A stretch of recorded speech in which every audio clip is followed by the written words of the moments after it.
Olha isso, galera. É um escudo, mas não realístico, não é balístico, é de airsoft. E aí, meu irmão, e esse escudo aí? Como é que funciona essas regras de escudo aí? Mas, regra de escudo. Você tem que abrir o escudo para atirar.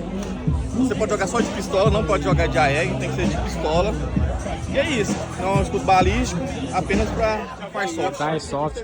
Cara, que jogaço que deve ser de pistoleiro e de escudo, hein, mano? É um jogo bem E é o que diferenciado. protege a progressão, né? É que faz a progressão do exército todinho. É isso aí, Um escudeiro bom, a gente chega em qualquer lugar. Top demais. Cara, muito obrigado aí pelo feedback aí. Tamo junto. Tamo junto. Valeu.